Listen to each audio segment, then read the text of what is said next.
Okay, Saints. So I started in my book of Daniel today and I took some notes.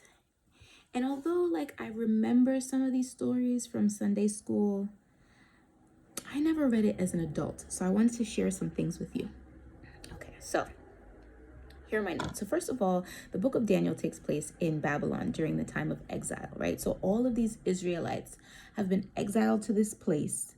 Okay, these people don't serve their God, and it's one of these oppressive things. Okay, so the chief court ordered some Israelites from royal families to be brought in so they could learn language and literature and just learn the way of the land or whatever. Obviously, Daniel is chosen as one of these people. The Bible talks about 4 people actually. Interesting enough, though, they changed all of their names. So whatever their Israelite name was, they changed their name.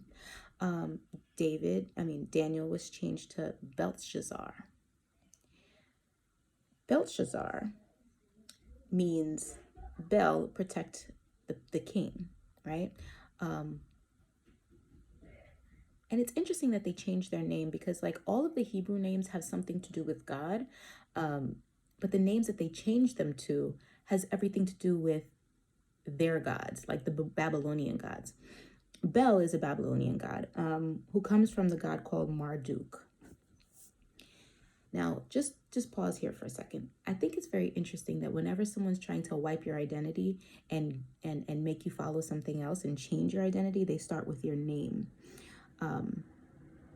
Anyway, so Marduk, what kind of god is this? You're thinking to yourself, because I was thinking to myself, well, obviously this is not the Most High God. So this must be some evil God that wants you to drink blood somewhere. And clearly this is bad.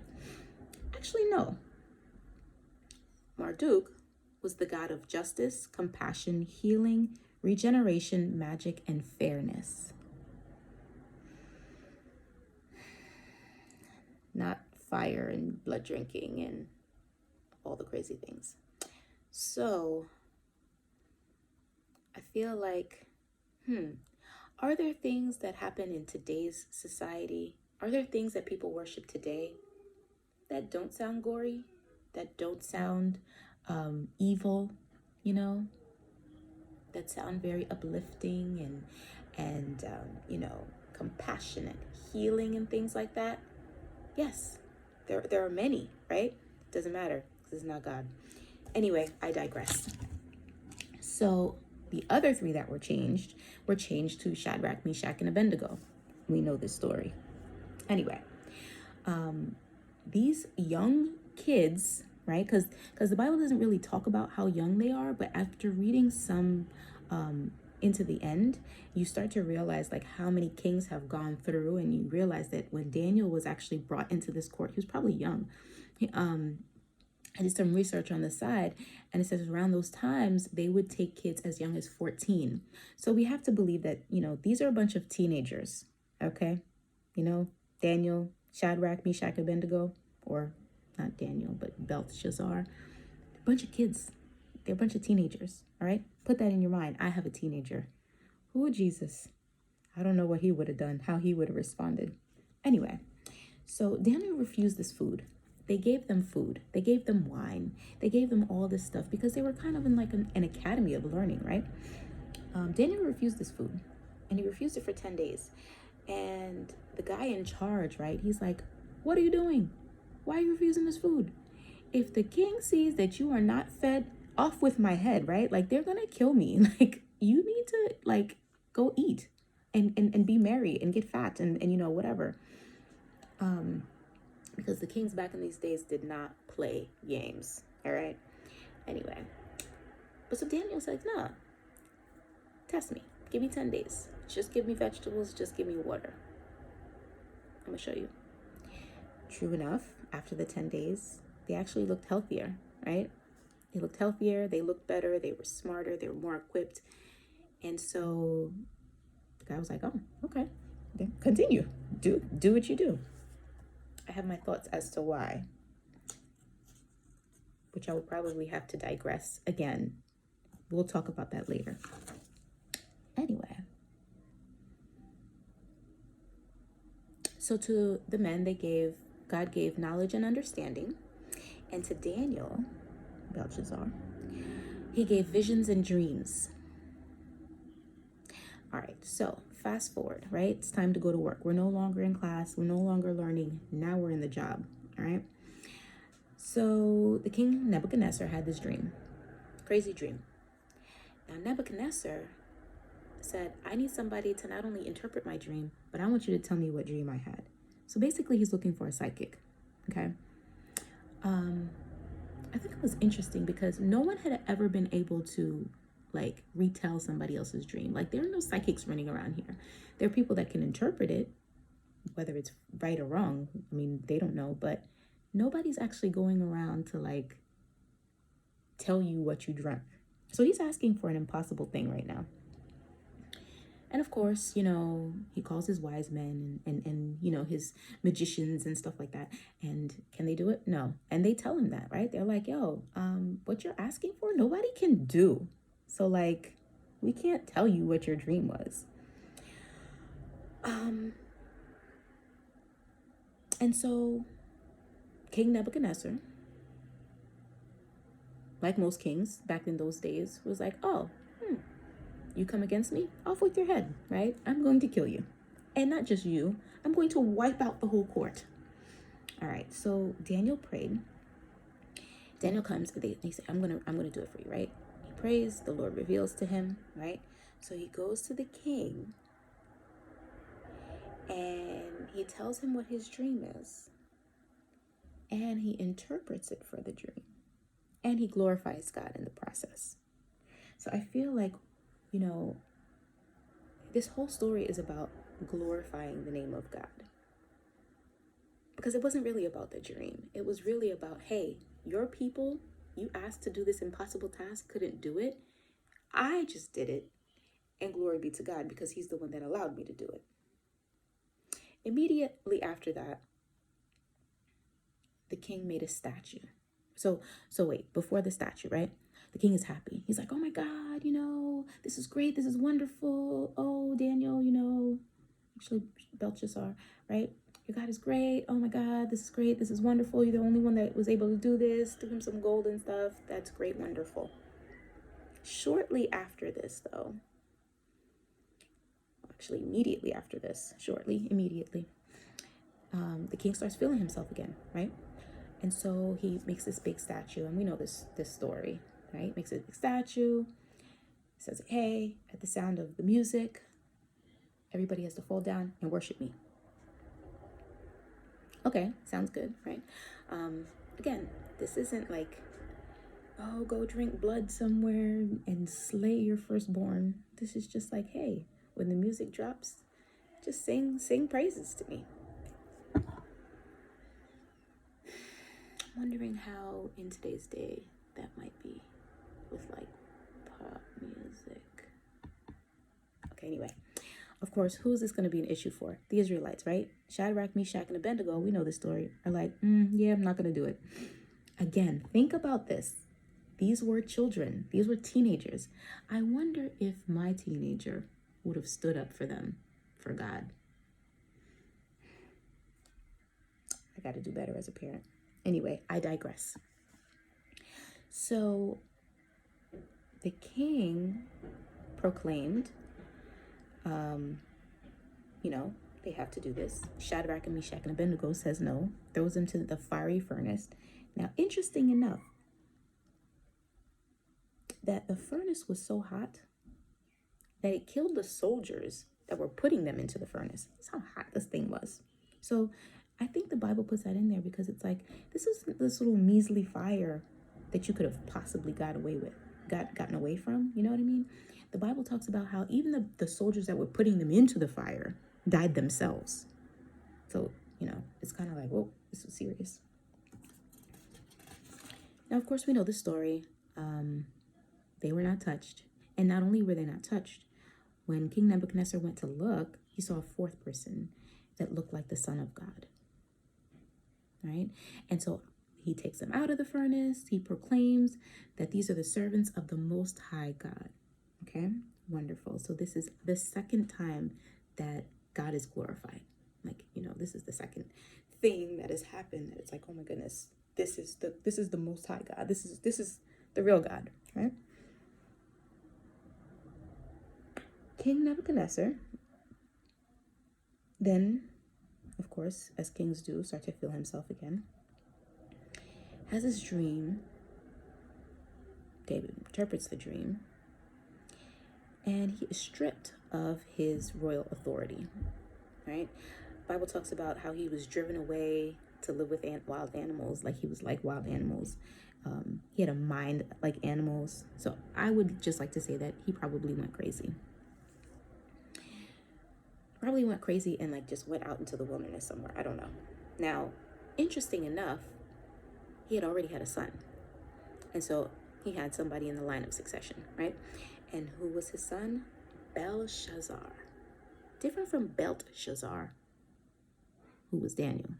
But this kid's name was Belshazzar. Remember, this was very common for them to put the names of their gods, on people. That's their form of worship. Wonder if you guys do that. Do you do that? Do you name your children after the God you serve? I did. Something to think about, but I digress. Anyway, so Belshazzar, the kid, right? He's ruling now. Do you think that his father taught him about the Most High God? Because when he refers to Belshazzar, Daniel, he refers to him as, oh, I heard about you. You're the one that has the spirits of the gods in you. Not, oh, you are, the one that worships the Most High God and all these things. And what I find from that is kind of like, okay, well, you know what? He never had experience with your God. And his father did not give him that, did not pass it down to him. I think this is really important. And I say that because it's really important as us, as parents, and in general, when something happens, this is why testimony is so important. This is why it's important to pass it down to the next generation, because they may not have had an encounter, but they still need to know that these things happen. They need to know where God shows up so that they don't have to go through their experience and it turn out bad, because it doesn't turn out good for Belshazzar. Let's continue. All right, so one day, Belshazzar, of course, he's a king. He's feeling himself again, because that's what they do back in those days. And, he's throwing this party. There's music, there's wives, there's concubines. It's lit. In my mind, I'm thinking that this party is lit. Okay, it's a lit party. But here's the disrespect. This was out of pocket, right? So, like, the wine glasses that they're drinking from, and they're like, oh, popping bottles and stuff. They're drinking out of the goblets that were stolen from the temples, right? From the Israelite temples of God, right? And not only are they drinking from the stolen goblets, but they're praising the God of gold and silver. Talk about the disrespect. So God is looking at them like, yo, not only did you steal my materials, but now you're praising dead things like the God of gold and God of silver. What? In my face like that? So, God is not having it. Because God is like, okay, I got one better for you. So God just straight starts writing on the wall. Talk about scary. Can you imagine being, at a party and you popping bottles and everybody's having a good time? And then just like writing starts coming on the wall. Talk about spooky, right? So this scares people. It definitely scares Belshazzar. Of course, what does he do? He calls the magicians. And do you think that they're able to interpret what the writings say? No, they are not. Who do they call? They call Daniel, right? Of course. Is Daniel able to interpret it? Of course he is. Why? Why do you think? Worships the Most High God, right? And what does it say? It basically, he tells Belshazzar that like, yo, I'm sorry, my man. but your rule has come to an end, right? Like, it's over for you. Your kingdom's about to be divided, and this is pretty much done for you. It's a wrap, right? It's a wrap. Truthfully, by the end of that night, Belshazzar is killed, and his kingdom is taken over by two kingdoms. I can't pronounce the other one. Mendes, and the Persians, right? And so now we go into the reign of another king, King Darius. Now, like every administration, I feel like anytime like there's a new administration or there's a new person in charge, there's a lot of shuffling of like people in office. Because, you know, during Nebuchadnezzar and Belshazzar, everybody knew Daniel. Everybody knew who he was. You know, they kind of knew like, oh, you know, he's cool, right? But this is a new king. This is King Darius. And so they too have not had experience with Daniel's God. And so some of the people are like, you know what? We're going to try to get Daniel. But they looked and they couldn't find. Because why? This is a righteous guy. Okay? So they couldn't find him. They couldn't find anything to like charge him with, right? Because Daniel is like, he's a good guy. So then they say to themselves, they're like, you know what? I know how we can get him. We can get him with having to do with his God. Because, you know, that's the only place that we can find fault with him. So they have this decree that comes higher than Darius and basically says that for 30 days, no one can worship any god except for the king. Of course, Daniel goes to his God, right? Like, that's what he does. I wonder how they found that out, though. Because my Bible it's not really clear. But I wonder how they found that out.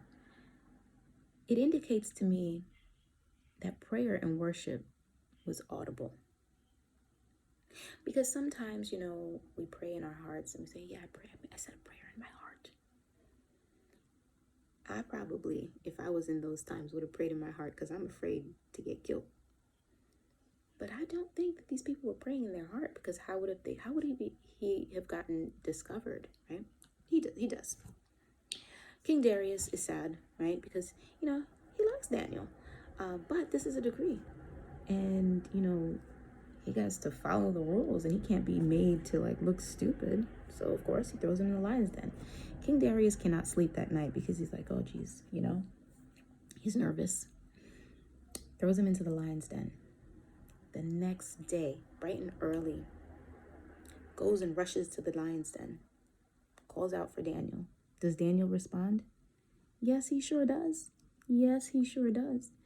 And Daniel tells him about how, oh, you know, God sent an angel. And the angel, you know, closed the mouths of the lions. Okay. And he was safe. It was good. The king is overjoyed. And he lets him out. And get this, the people that accused Daniel were then thrown into the lion's den. And here, I want to just pause for a second, because this is crazy. This was crazy to me. Those people not only were thrown into the lion's den, right, to be devoured and stuff like that, but their wives and their children were thrown into the lion's den. What do their children have to do with these guys' decision to, you know, throw Daniel under the bus? Nothing. What do the poor wives have to do with throwing Daniel into the lion's den? Nothing. Yet they were all thrown to be, you know, lunch. That is crazy to me. But then God revealed to me and said, is it though? Is it really crazy? I mean, you know, that's why you gotta really pay attention. And this is for the women. Pay attention who's the head of your household. You want to have a man of God leading your house. Because if not, the whole house can perish. I felt that. That scared me. Anyway, so finally, the King Darius, sees what's going on. He makes his decree now, right? This is finally, he's making a decree that has to do with God, because he's like, he has had an experience, which I feel like if Nebuchadnezzar had made this decree about the Most High God, we would not have to go through all of this, right? But fine, whatever. This is the story. He makes this decree, and this is really interesting. This is a really interesting decree. All right, so here's what he says. Oh, wait, no. Here we go. He issues a decree to every part of his kingdom and says people must fear and reverence the God of Daniel. Get this, was what he says. For he is the living God, and he endures forever. His kingdom will not be destroyed. His dominion will never end. He rescues and he saves. He performs signs and wonders in heavens and on earth. He has rescued Daniel from the power of the lions. This is somebody that, is not an Israelite. He's not a Jew. But this is what he proclaims because this is his experience with the Lord. It is my prayer that the same people that decreed for you to be devoured or to be destroyed, the same people that are working against you, the same people that are out there doing whatever under the sun to try to destroy you, will quickly have to proclaim that your God endures forever, that his kingdom cannot be destroyed, that his dominion will never end, and that he rescues and saves, performs signs and wonders in the heavens and on earth. They will have to proclaim it. It's pretty crazy stuff, right? Well, not crazy. Pretty amazing stuff. But then again, serve an amazing God. Stay tuned for the next part of Daniel.